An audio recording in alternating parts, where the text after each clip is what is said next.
humanistic open dialogue approach, including the peer-supported open dialogue, has the capacity to reduce the alienation of service users and their families by avoiding paternalistic decisions and interventions. For many users and families, contact with the mental health services can be very disruptive, confrontational, and even traumatizing. It's very likely that families that are met by an open and genuinely listening approach will start to make better use of the healthcare services. And we've now come to the end of our polyphony, as our speech would be conceptualized within open dialogue. It's a multiplicity of voices of academics, of carers, of consumers, clinicians and peer workers with slightly different takes on open dialogue. I hope you have time to extend our discussion by answering inquiries and questions. Thank you very much for your time and attention.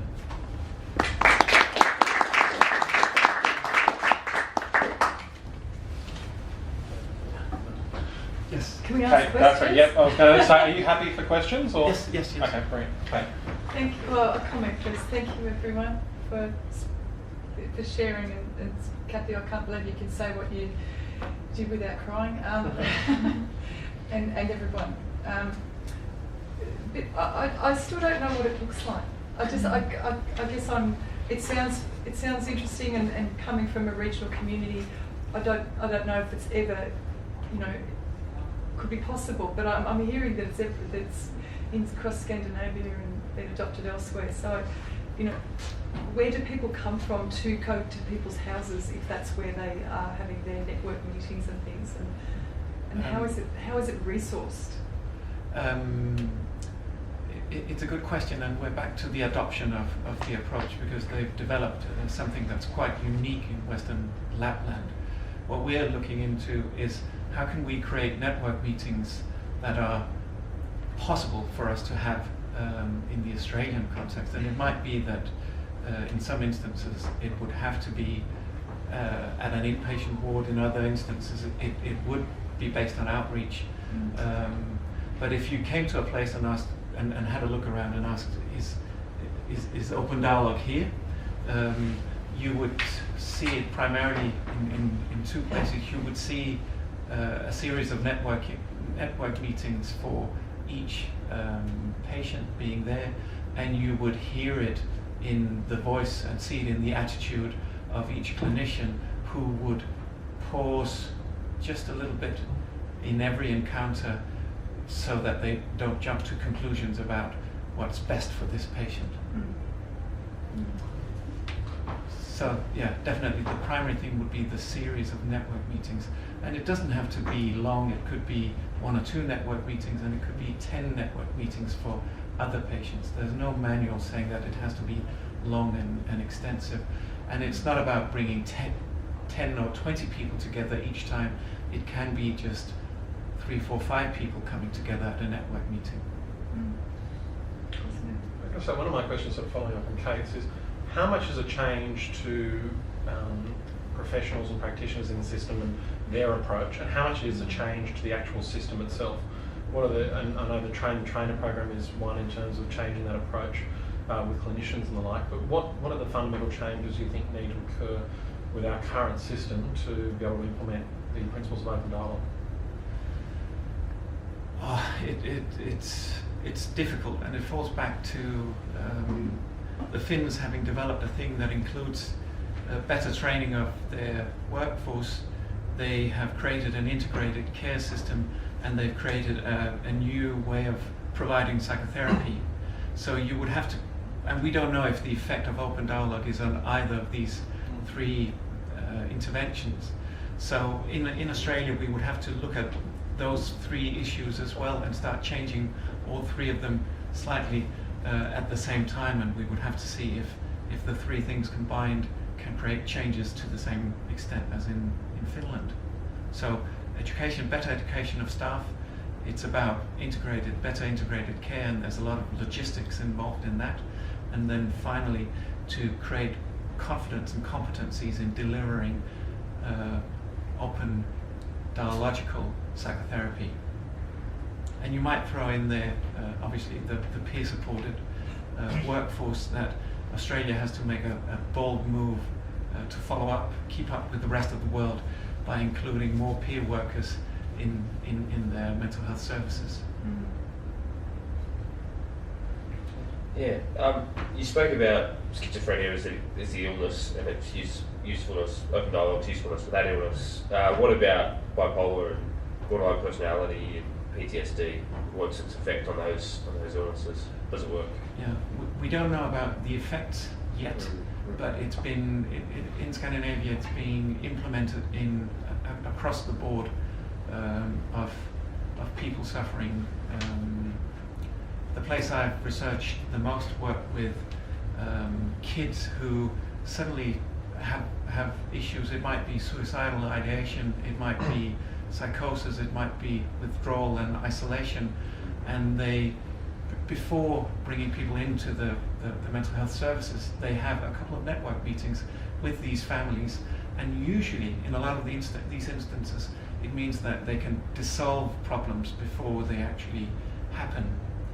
In other places they are implementing open dialogue in old institutions, inpatient institutions, and they're saying now that it's actually changing the attitudinal behavior that's changed within the professionals actually changes the behavior or the interactions between professionals and people with schizophrenia or severe mental illness.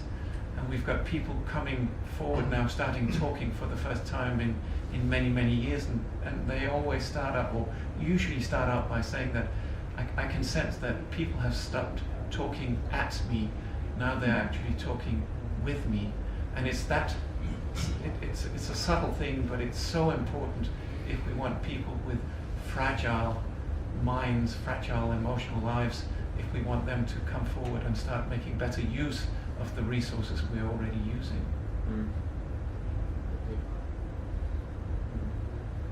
Are there any other questions?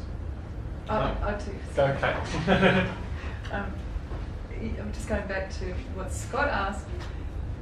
When we're talking about trainer, and who are we talking about? Are we talking about, I imagine it down the track, ultimately you'd like to have a part of a course to be studied at university, but are we retrofitting existing paediatric psychiatrists or GPs or what? And is that what we're talking about trying to do? The train-the-trainer program would primarily be focused on people with family therapy backgrounds, people or other spoken therapies that we can train them to become trainers within open dialogue. Right. When it comes to actually training clinicians, it could be an additional certificate course that anyone could come into, being pediatricians or GPs or peer workers. So it's really about creating an opportunity for anyone to become more competent and confident in using these methods. Because you should remember that this is really a major shift away from paternalistic, we know better attitude to come forward as a professional. And we didn't mention this, but during a network meeting, towards the end of a network meeting, you would have two clinicians present, and they would ask permission from the family to reflect on what they've just heard, and to have two clinicians openly reflecting, bringing forward what they're concerned about, what they're anxious about, in front of the family, as a way of tolerating uncertainty, as we've just heard one of the principles, is a massive change from the stiff upper lip that you might find in a lot of the treatment in the existing practices. So it's really about acknowledging your own uncertainty as you're waiting to find out what are the key problems or concerns of this family. And that's a major shift for healthcare professionals, because they're used to actually just being a bit more industrial in their approach to people and their lives. Interesting. Thank you. So we are really looking at trying to, people with mental illnesses will be trying to cope with their illnesses for a long time after they've met and said goodbye to their therapists, because it's enduring problems and issues that sort of evolve into new problems and new issues. And we have to, as healthcare professionals, to approach those problems and issues with the respect of knowing that we have to try to help them with the problems they're encountering, because if we're just giving them what we see best, it might help them for 6 months or 2 years, and then people will become non-compliant, or they'll try to solve their problems on their own without our help, because the help we're trying to give them is not always what they need. So it's about that long-term partnership where we can embrace uncertainty and live through uncertainty together.